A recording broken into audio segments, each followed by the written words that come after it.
into the lake. We need to get a lot more, and there's a lot of other work that we're going to talk about tonight with some of our partners and stakeholders to share some of what they're doing.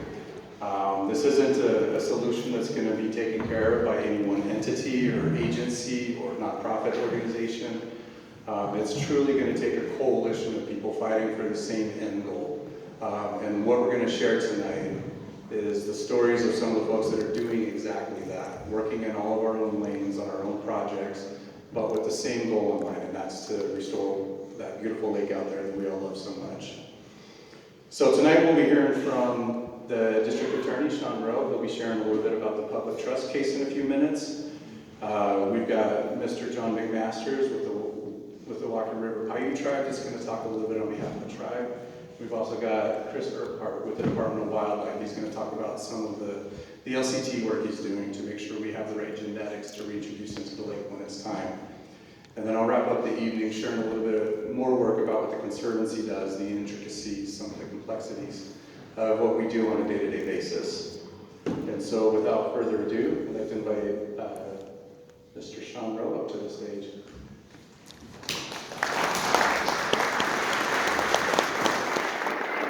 Thank you, Jeff.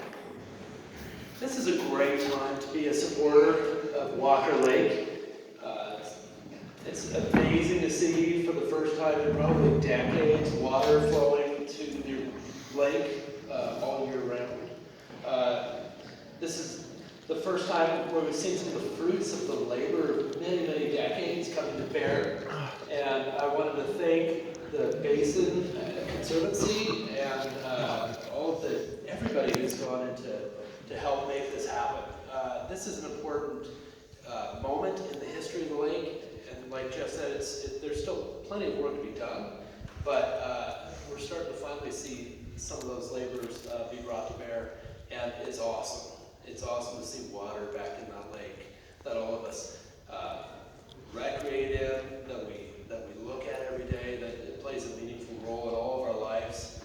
And so, first off, I wanted to thank them. I also wanted to thank, we've got members of our congressional delegations here, representing senators' offices and our House Congressman Horsford's office. And the role that they've played is also significant in ensuring that there's funding for this recovery effort, and they're going to continue to play a role in continued funding. And so I appreciate their participation and that they're paying attention to this very important issue, because this is not just an issue for Mineral County. This is an issue that affects not just Hawthorne, not just people who live in Shores, but people in generations from this area, from the region, who have enjoyed and have Walker Lake playing a meaningful role in their lives. And so I've been asked to give an update on what's going on in the litigation.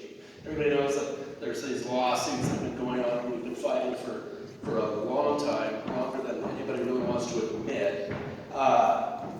However, it's just an opportunity for me to share with you where we're at, because there have been some really significant things going on, and I'm excited to share them with you.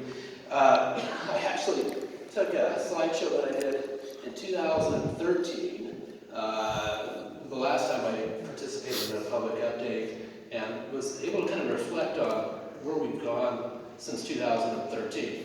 I'm going to go back to the very beginning and kind of give you a broad basis of what we're doing and what we're involved with.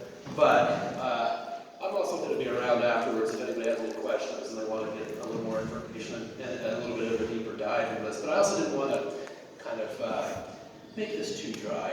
I just kind of want to tell a couple of chapters in the story of this restoration effort. And it's my opinion that the litigation that we're involved in are a couple of very important chapters, but they're certainly not the only chapters that exist.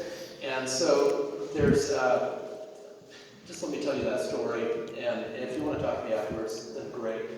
But what we've been doing, and what Mineral County and our supporters are doing in the courts, is trying to support a goal of enforcing a public trust responsibility for Walker Lake.